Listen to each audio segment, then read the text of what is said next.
Continuaremos entonces. 10 funciones del expediente clínico. La primera, asistencial, es decir, el expediente clínico te sirve para que registres toda la atención que has brindado al paciente, ya sea en la consulta externa, ya sea en la emergencia, ya sea en la hospitalización.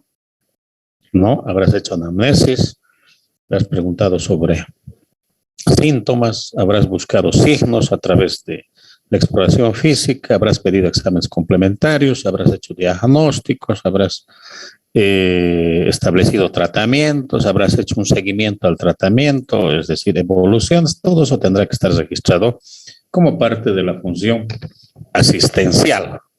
Asistencial. Investigación. La investigación clínica básicamente toma en cuenta como fuente primaria los expedientes clínicos. Si yo quiero saber, por ejemplo, qué signos y síntomas son más frecuentes en los pacientes con cáncer de estómago, por decir, eso no me lo sabe ni el clínico, ni el director, no. Tendré que ir a revisar los expedientes clínicos de todos los pacientes con cáncer de estómago y ahí sí podré establecer a partir de la recolección y procesamiento de datos, podré decir el 100% de los pacientes con cáncer presenta dolor abdominal. ¿No ve? El 10% presenta vómitos con sangre. Investigación clínica. Y para eso me sirve el expediente clínico. Jurídico legal. A ver, jurídico legal. Hoy en día la medicina, y cuando hablo de medicina, no está hablando de médicos, está hablando de médicos, está hablando de odontólogos, está hablando de fisioterapeutas, de nutricionistas, etcétera, porque esa es la medicina. Se está judicializando. Se está judicializando en el sentido que los pacientes, los familiares se están volviendo tan exigentes y están demandando a los médicos o al personal de salud. ¿A título de qué? De negligencia médica. Que lo han matado, que le han dado un mal tratamiento, que se han equivocado de esto, que lo han dejado una pinza, que lo han dejado gasas, un montón de cosas. Y te llevan, te denuncian, te llevan ante un estado judicial. ¿Cómo te vas a defender? No puedes defenderte como les decía Sato. Juro por Dios, papito, que yo le he tratado bien. Juro por Dios, la Virgencita es mi testigo. Yo le he puesto. No. ¿Qué tienes que hacer? Mostrar el expediente clínico y decir, aquí está toda la atención que se le ha brindado. Paciente ha llegado tal día, a tal hora y en estas condiciones está registrado. Se le ha pedido esto, aquí está registrado. El paciente ha ido empeorando, aquí está la evolución. Pero no nos ha comunicado a los pacientes, a los familiares, aquí está. Se le ha comunicado y ya los han firmado en señal de que sí les han comunicado del estado de su pariente. Bueno, todo lo que has hecho está registrado, entonces te vas a defender. Y si has hecho bien, nadie te puede molestar. ¿Y qué significa hacer bien en el proceso de atención? Seguir las normas, por eso yo exijo las normas, los protocolos. No tienes que inventarte nada. Todo está casi escrito. Todo está escrito. Hay protocolos, hay evidencias. Lo único que tienes que hacer es tú seguir eso. No puedes decir, pues yo creo que con este medicamento se va a mejorar. Si no tienes la evidencia, no puedes implementar eso. Entonces, si tú has cumplido todo lo que dice el protocolo o todo lo que dice la evidencia científica, has hecho bien tu trabajo. Pero si el protocolo decía que le pongas tal medicamento 1 gramo por día y tú, bueno, has dicho, no, este paciente está mal, hay que ponerle 2 gramos porque yo lo digo, yo soy capísima, he estudiado en San Simón y le metes 2 gramos y el paciente va mal, eres culpable. Porque no has seguido un protocolo. Por eso es importante, yo exijo, escriban todo lo que hagan, pero escriban bien. Una comita lo puede arruinar todo. ¿no? Y respeten las normas, respeten los protocolos. Brindar atención de calidad es respetar la norma. Si no respetas la norma, que esté escrita o no esté escrita, hay normas que no están escritas, ¿no? Por ejemplo, las normas de convivencia, el saludar, eso no está escrito en ninguna parte.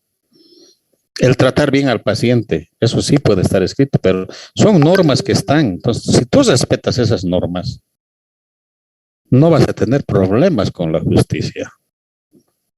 Y si tú registras todo lo que has hecho, tampoco vas a tener problemas. Pero si no registras por flojera, por falta de tiempo, o al final le has dicho al internito, a la internita, ¿no ve? De sexto semestre que va a anotar todo. La pobre no sabe ni escribir, ¿no ve? Escribe hueso sin H, o sea, con H, hígado sin H, escribe, ¿no ve? Vos como no tienes tiempo o confías mucho, le pones tu sellito nomás, tú eres responsable de eso. El interno no tiene responsabilidad, por si acaso. El interno, el residente, el estudiante no tiene responsabilidad. Hasta ahí se salvan como estudiantes. Pero cuando sean profesionales, ustedes sí tienen responsabilidad. Por lo tanto, registren y registren bien y todo. Docencia. ¿Cómo enseñamos al estudiante de medicina de nutrición a hacer clínica? Con el expediente clínico. En medicina, y eso es lo que falta en nutrición, y siempre ando fregando, pero nadie me tira pelota como yo digo. El estudiante desde tercer año de memoria a escribir historias clínicas. Historia clínica. Les hacen hacer, o al menos a mí me hacían hacer, rehacer historias clínicas, hasta que te vuelves experto en escribir historias clínicas o expedientes clínicos. Y el docente para enseñar cómo nos tomaba examen. Al azar. Historia clínica de tal paciente, traiga. Y con eso te toman examen. Entonces, el expediente clínico sirve también para enseñar la práctica médica, la práctica en ciencias de la salud. Es una forma de entrenamiento, si se quiere. Y en medicina se pone mucha, les hacemos repetir, les hacemos llenar, rellenar, hacer, deshacer a los estudiantes de medicina el expediente clínico. Gestión y planificación. El expediente clínico tiene información respecto a cuántos pacientes se han atendido, respecto a qué medicamentos se han utilizado, respecto a qué equipos han utilizado, respecto a que si faltaban equipos o no, respecto a que si has tenido que referir a los pacientes por falta de un equipo, porque no había ropa o porque la lavadora se había arruinado, porque está en el expediente. Si viene un paciente, necesitaba cirugía, tú necesitabas entrar a quirófano, pero no había ropa quirúrgica. ¿Por qué no había ropa? Porque la lavadora dice que estaba arruinada, o no había agua. Entonces, esa información te va a servir para hacer gestión, para planificar y para administrar. ¿Ya? Para eso te va a servir. Lo uniremos esto, para gestionar, para planificar y para administrar. ¿Sí? Para eso te sirve. Eso lo utilizamos sobre todo los directores, los administradores, los planificadores utilizan esa información. ¿Cuántos pacientes han hospitalizado? ¿Cuánto es la tasa de ocupación de camas? ¿Cuánto es el intervalo de sustitución? ¿Cuánto es el giro cama? Etcétera, etcétera. Indicadores hospitalarios que se manejan y sacamos esa información de los expedientes clínicos. Información. En salud pública, en epidemiología, manejamos bastante información. No, yo no puedo, si el director del CEDES o el director o el ministro me dice, doctor Ventura, a ver, ¿cuánto por ciento de los partos que se atienden en la maternidad son cesáreas? Ahora yo tengo que, ¿qué hago? ¿De dónde saco esa información? Tendré que recurrir a los expedientes clínicos de todos los partos y veré cuánto por ciento de esos partos han acabado en cesárea. No, entonces tengo información, saco información de ahí para construir indicadores, etcétera, etcétera. Esa información clínica epidemiológica sale del expediente clínico. Comunicación. Doctor, una pregunta. Adelante. Más fuerte, no te escucho. Hola, información e investigación serían entonces bastante similares, ¿no? Porque, o sea, en los dos encuentro las fuentes de información que yo voy a buscar en el expediente clínico. Depende. La investigación produce conocimiento científico, ¿no ve? Mientras que la información no necesariamente está orientada a producir conocimiento científico. Por ejemplo, el ministro me puede llamar y me diga, doctor, ¿cuántos partos han atendido ayer? Entonces yo puedo buscar esa información en el expediente clínico y puedo decir, se han atendido 16 partos. Esa es información. O también el ministro me puede preguntar, ¿cuánto por ciento de sus partos ha acabado en cesárea? Entonces yo le puedo decir el 30%. En el hospital Cochabamba, por ejemplo, era del 36%, parece. Esa es información. Ahora, si esta información se lo procesa como corresponde, se le da un tratamiento específico, es decir, estadístico correspondiente, podría convertirse en conocimiento científico resultante de una investigación. Están relacionados. ¿Y cómo están relacionados? Porque la investigación, les decía, recurre a la fuente primaria. ¿Cuál es la fuente primaria? El expediente clínico. Para sacar información también necesitas la fuente primaria. ¿Cuál es? El expediente clínico. La comunicación también va a recurrir al expediente clínico como fuente primaria. Tienen en común. ¿Está bien? Lo que sí tienes que diferenciar es que la información puede convertirse en conocimiento científico a través de un proceso de investigación. Comunicación. Hay necesidad de generar procesos de comunicación social. No falta alguien que te dice, doctor, ayer dice que han recibido acá una paciente con intento de suicidio. ¿De dónde vas a sacar esa información? La prensa te está pidiendo, la opinión pública te está pidiendo. No. Y vas a quedar, y te van a grabar, va a quedar registrada tu declaración. Entonces, haz una declaración, haz una comunicación, emite un boletín informativo, si se quiere, con información exacta y veraz. ¿Y dónde está esa información exacta y veraz sobre ese paciente que acudió o llegó al servicio de emergencia por intento de suicidio porque se había tomado 20 paracetamols en el expediente clínico? Y así comunicas verazmente. No se pongan a hablar como muchas veces, ¿no? Creo que era una señora parece que era de 45 años y no me acuerdo si se tomó diazepam o paracetamol. No, parece que era aspirina. Y parece que está bien nomás. No puedes decir eso ante un medio de comunicación. Tendrás que decir, paciente de sexo femenino de 19 años de edad, procedente de la ciudad de Quillacollo, que fue admitida en el servicio de emergencias el día de ayer, 15 de septiembre del 2021, a horas 19:30. Luego de realizada la valoración clínica correspondiente y los exámenes complementarios, se llegó al diagnóstico de intoxicación por paracetamol. Las medidas que hemos asumido fueron lavado gástrico, bla, bla, bla. Actualmente la paciente se encuentra hospitalizada en el servicio de medicina mujeres y su evolución es favorable. Probablemente en la tarde le demos de alta. Ah, ese es un buen director. ¿Y de dónde sacó esa información? Del expediente clínico. Pero no vengamos pues como a veces, parece que era una señora, creo que tenía 20 años, parece que se tomó diazepam, no, creo que fue raticida, ahora no sabemos cómo está, no, pues, no, tienes que ser exacto, preciso. Auditoría, la famosa auditoría médica, que está establecida en la Constitución Política del Estado, o sea, no podemos evadir esto. La auditoría médica prácticamente tiene la finalidad de verificar si hiciste lo que tenías que hacer. Nada más. ¿Pero qué tenías que hacer? Seguir los protocolos otra vez. Y seguir lo que manda la evidencia. No puedes inventarte tratamientos, técnicas quirúrgicas, no puedes experimentar con los pacientes, no puedes decir, yo creí que dándole el doble de dosis que dicen los libros o el protocolo iba a mejorar y por mala suerte se ha muerto. No puedes decir eso. La auditoría va a venir y va a verificar si hiciste lo que realmente tenías que hacer. Y recalco otra vez, ¿y qué tenías que hacer en el proceso clínico de atención al enfermo? Lo que te dice el protocolo, lo que te dice la evidencia científica, nada más, no puedes inventar. Y ahí viene otra vez la necesidad de escribir bien.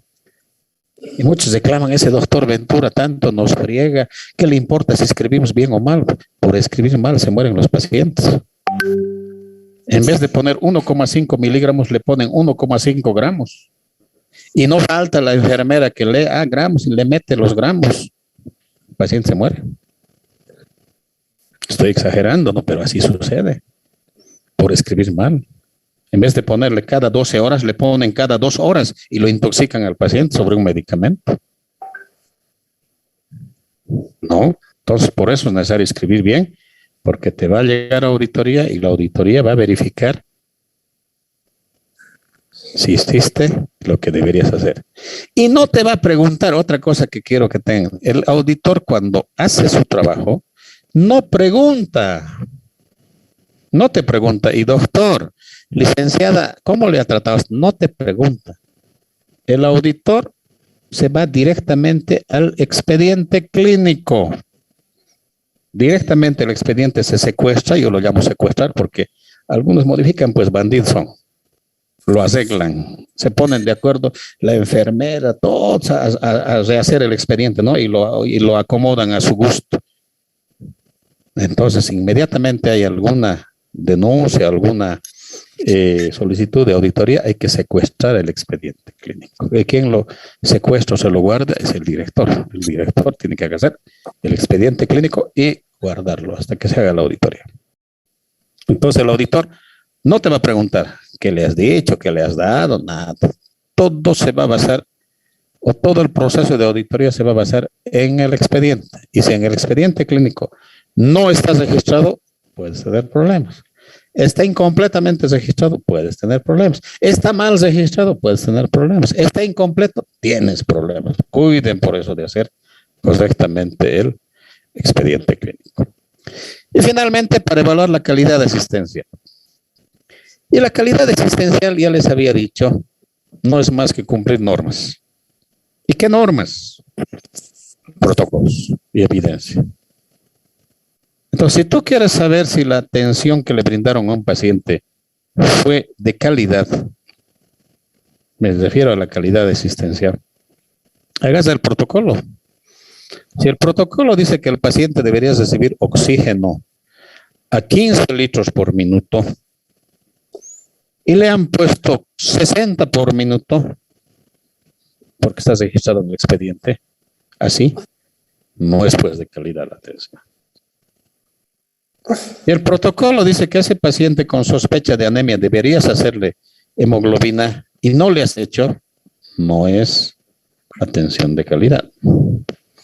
Si el protocolo dice que deberías brindarle tales medicamentos al paciente y no le brindaste, no le pusiste porque no había, porque te olvidaste o al final porque no te dio la gana, no es atención de calidad. Y todo eso va a estar registrado en el expediente clínico. Que les quede claro eso. El expediente clínico es un documento muy valioso, muy importante y los va a salvar de muchos problemas a ustedes, si es que los hay. Aprendan. ¿Y quiénes llenan generalmente los expedientes clínicos? Los médicos. Entonces, ¿qué tipo de letra van a encontrar adentro? Unas letras muchas veces ilegibles. ¿Y qué tipo de términos van a encontrar? Ahí no van a decir el paciente viene con dolor de cabeza. Ahí dirá paciente con cefalea. Por eso es la importancia de que ustedes conozcan los signos y síntomas clínicos. Por eso, no es por molestar, no es por hacerles perder el tiempo, no. Es cuando vayan a un hospital, vean un expediente ahí. El expediente clínico está redactado en su mayoría por médicos y por enfermeras. Y el médico utiliza términos clínicos, no escribe cefalea. No escribe el paciente tiene escozor. Paciente presenta prurito. Ahora, si usted dice prurito, ¿qué será, no? Ahí se acordarán después de la materia. He aprendido en epidemiología nutricional que prurito es escozor. ¿Cuántos tipos de expedientes clínicos hay? 3. Ustedes van a manejar los 2 primeros. Ya se imaginan. de pacientes hospitalizados. Estos sí van a manejar ustedes. Porque hay pacientes hospitalizados y hay que hacer la dietoterapia. Entonces tienes que conocer ese expediente, entender lo que dice, comprender y luego proceder con lo que dice el expediente, porque ahí están las indicaciones médicas y también registrar muchas veces. En algunos casos también vas a hacer consulta externa. En algunos hospitales la misma licenciada hace hospitalización medio tiempo y consulta externa medio tiempo. Entonces vas a atender pacientes ambulatorios, pacientes que no están hospitalizados. No, y ahí también hay un expediente clínico para consulta externa, otro para hospitalización. Emergencia no. No van a llamarte para una emergencia a las 3 de la mañana. El paciente está obeso, necesitamos que le haga una dieta. No te van a llamar para eso. Así es que estos dos expedientes van a manejar hospitalización y consulta ambulatoria o externa. ¿Cuáles son las partes constitutivas de un expediente clínico? Aquí había aparecido la historia clínica, se decía. Entonces, la historia clínica es parte del expediente clínico. Después les voy a indicar en qué consiste la historia clínica. ¿Qué más tiene? A ver, aparte, mira, tiene 11 elementos y la historia clínica había sido solamente uno de ellos. Y nosotros a veces confundimos historia clínica con expediente clínico. Entonces, ya saben, es distinto. La historia clínica es una parte del expediente clínico.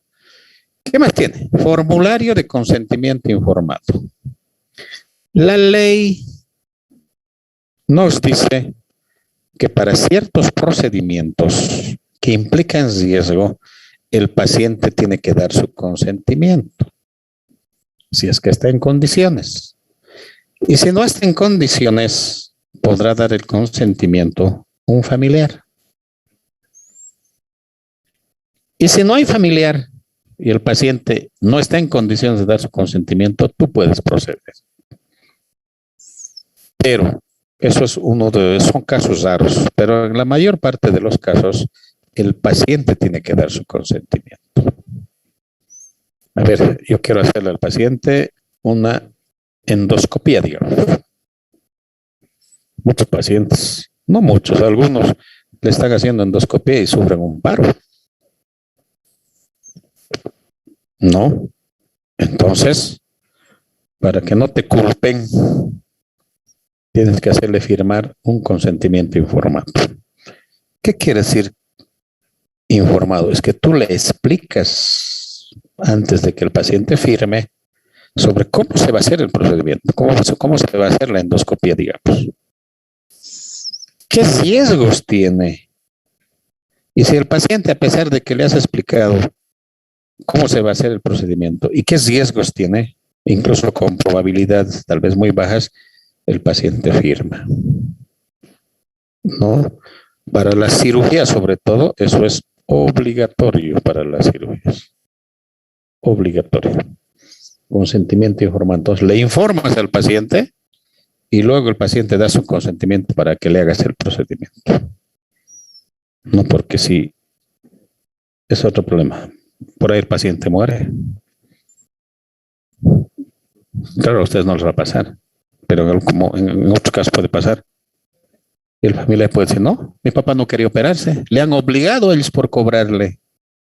Mi papá no quería operarse. Y tú agarras y dices, señor, aquí está, consentimiento informado, ha firmado su papá y estaba en buenas condiciones. Te salvaste. Las órdenes médicas, esto también tienen que leer ustedes, porque el médico aquí va a prescribir dietas, dieta blanda, dieta no sé qué.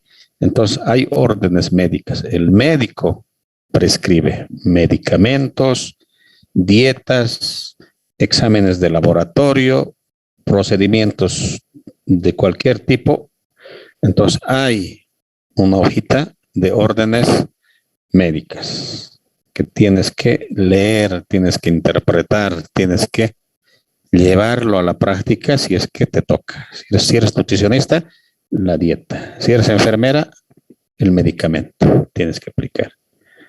¿No? O si eres laboratorista, sacar la muestra. Por ahí dice hemograma. Entonces la enfermera te va a llamar y vos vas a ir como bioquímica a hemograma y además esto. Sacas la muestra y procedes. ¿Alguien levantó la mano? Sí, doctor, yo tengo una consulta y si están en emergencia y no hacen esto de el formulario de consentimiento y digamos tampoco no está, digamos, algún representante del enfermo, ¿es obligatorio hacerle ese, digamos, tal vez una cirugía o cualquier cosa? ¿O no? Claro, primero está la vida. Si la vida del paciente corre peligro y el procedimiento lo va a salvar y el paciente no está en condiciones de firmar, no hay ningún familiar ni conocido, procedes. En la historia clínica estará registrado. Se procedió con la cirugía sin firma del consentimiento informado, ya que no había ningún familiar y el paciente no estaba en condiciones. Escribes en la historia clínica y no pasa nada porque le está salvando la vida al paciente. ¿Está bien? Sí, gracias.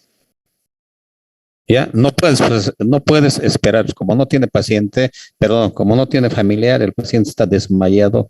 A ver, veremos quién aparece, ¿no ves? Nada, si la vida está en riesgo, tú tienes que proceder, porque la función del personal de salud es primero salvar la vida. No se olviden, la vida antes que los papeles. Ahora, si el paciente está consciente, le haces firmar. Pues, si viene con su hermano, su mamá, su papá, su familiar X, él firma, pues. Y listo. Y si no hay que firmar, no hay nada. Pero registra en el expediente. En el expediente, pum, el paciente no está en condiciones de firmar y vino solo traído por la policía. O le trajo un taxista. O lo encontraron en la puerta del hospital, pero registra. Si no registras, puedes tener problemas. De ahí viene la importancia de registrar todo. Si un policía lo trajo, al policía es le firmar. Preguntarle al policía de dónde le ha traído, en qué condiciones. Entonces le pones, paciente llega al servicio de emergencias en estado inconsciente. Es traído por el policía Adolfo Ventura Flores, quien refiere que lo encontró en la avenida Blanco Galindo, kilómetro 2, en tan. Y le haces firmar. Y si no sabe firmar, su huella le haces poner. Pues. Así nos salvamos. No está registrado eso, es solo de lo que usted está diciendo, doctor. Y solamente está lo que, digamos, sucedió, digamos, o le pasó. ¿Eso ya es una negligencia médica? No, pues negligencia es cuando el médico, el personal de salud, no hizo lo que tenía que hacer. Eso es negligencia. Y le ha afectado negativamente a la salud del paciente. ¿Está bien? Doctor, una consulta. Vamos a ver en este caso, voy a poner el ejemplo. El paciente vino en estado grave, estaba desangrándose. No había familiar que firme el consentimiento informado. Y tú dijiste, esperaremos que llegue alguien para que firme el consentimiento. Y hasta mientras se murió, eso es negligencia médica. No hiciste lo que tenías que hacer. ¿Y si estaban los familiares, doctor, y no le han dicho que estaba sucediendo alguna circunstancia en ese momento y solamente no sale en la historia clínica? Si el procedimiento que le han hecho, aunque sin comunicar, no ha ocasionado un daño en el paciente, no tiene por qué haber negligencia médica. Lo que sí tal vez tiene que haber, la figura que se puede encontrar es ahí un error en el orden administrativo, falta de comunicación. Pero si el paciente falleció o salió algo mal y no le han hecho firmar el consentimiento, ahí el médico puede tener problemas, ¿no? Si estaba el familiar, ¿por qué no le han avisado? ¿Por qué no le han informado? ¿Y por qué no firmaron el consentimiento luego de conocer los riesgos que implica la cirugía? Entonces puede llegar a ser un proceso, ¿no, doctor? A ver, no sé quién estaba preguntando. Primero y luego la otra compañera. Adelante. Doctor, ¿y si el paciente o los familiares no aceptan el consentimiento porque digamos, hay una religión, pero no estoy segura de cuál es, que no aceptan transfusión de sangre? Y si Los el paciente, testigos de Jehová creo que son, ya. y si el paciente o los familiares no aceptan la transfusión y el paciente se va a morir a causa de eso, ¿qué pasaría? A ver, tienes que registrar primero. Tienes que registrar de que pese a la información brindada por el personal de salud, los familiares no aceptan la transfusión sanguínea. Por lo tanto, el personal de salud se deslinda de toda responsabilidad. Escribes. ¿No? Escribes, tú firmas y le haces firmar más al que estás rechazando la transfusión. Y si está pasando un interno más testigo, ven, vos también firma, mientras más firmas haya mejor. Con eso te estás deslindando de tu responsabilidad. Ahora, murió el paciente porque el familiar ha rechazado esa intervención o esa transfusión, entonces podría aparecer la figura de homicidio culposo. ¿Ya? Homicidio culposo en el sentido que lo has dejado morir, no has permitido que intervenga el personal como correspondía. Entonces, si alguien o el mismo Estado se entera, te puede iniciar un proceso de homicidio culposo o algún familiar. El personal de salud queda exento de eso. ¿Por qué? Porque ellos han hecho lo posible, han hecho firmar, han puesto testigos y todo eso, y se deslinda de responsabilidad. Pero no puedes obligarlo. La misma Constitución dice eso, ¿no? ¿Está claro? Sí, doctor, otra consulta. Por ejemplo, bueno, como estábamos retomando el otro caso, entonces, si digamos, no hay en la historia clínica que hagan consentimiento los familiares, entonces puede ser procesado los médicos que lo han realizado al paciente. Claro, no han cumplido su procedimiento.